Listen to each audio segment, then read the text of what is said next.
এটা ক্লাস 6 তো। তোদের ওখানে হেয়ার স্টাইল কমপ্লিট হয়নি, একটু তাড়াতাড়ি কর, আমাদের কিন্তু 9টার মধ্যে প্রোগ্রাম স্টার্ট করে দিতে হবে, তাড়াতাড়ি। আরিয়া তুই একটু আমার সাথে আয়। এই ক্লাসে যারা নাচে নাম দিয়েছিস তারা এই পাশে দাঁড়াবি, আর যারা গান আবৃত্তিতে নাম দিয়েছিস তারা এই পাশে লাইন দিয়ে দাঁড়াবি, ঠিক আছে? মোট 2টো লাইন হবে, কোনো গন্ডগোল করবি না তোরা। গেটের সামনে সোজা এমন করে লাইন দিয়ে যাবি, আমি ওখানে দাঁড়িয়ে থাকবো, মনে থাকে যেন কোনো গন্ডগোল যেন না হয়। এইভাবে শোন, তোরা রিম ম্যামকে দিয়ে না, তোরা নাচে নাম দিয়েছিস তো, তোরা স্টেজের ডান পাশে দাঁড়াবি, ওকে? এই ক্লাসের মনিটর কে? তুই।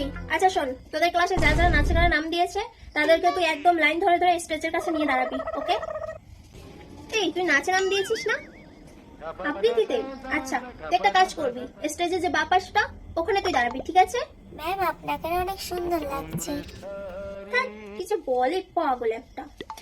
আমার ক্লাসে তোরা এই কয়েকজনই নাচে নাম দিয়েছিস তো? আচ্ছা শোন, আমাদেরকে নাচটা এমন করে কমপ্লিট করতে হবে যাতে টপে আমরাই থাকি, মনে থাকবে? এই তোর হাতে আরেকটা ব্যাঙ্গেলস কোথায়? পাগল একটা, ব্যাঙ্গেল ছাড়া ভালো লাগে? নে আমারটা নে।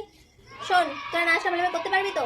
আমি অনেকটাই দেখেছিলাম আগের দিন ক্লাসে যে নাচটা একটু গন্ডগোল করতেছিল, বিশেষ করে এই জায়গাটা, এই যে ইয়া হর কদম কদম পে ধরতে বদলে রং, এখানে পাটা হালকা করে তুলবি নামাবি, তুলবি নামাবি, আর হাতটা এরকম এরকম এরকম করবি, ঠিক আছে? আর কেউ বেশি ওয়েস্টার্ন হতে চাস না, একদম নর্মাল থাকবি, সিম্পল থাকার চেষ্টা করবি। যারা গান আর আবৃত্তি করবে তারা এই ব্যাপারটাকে একটু খেয়াল রাখবে, আর যারা নাচ করবে তারা একটু শুনে নেবে। তো যারা হাইটে একটু লম্বা আছো তারা পিছনের দিকে দাঁড়াবে, ওকে? আর যারা হাইটে একটু শর্ট তারা সামনের দিকে দাঁড়াবে।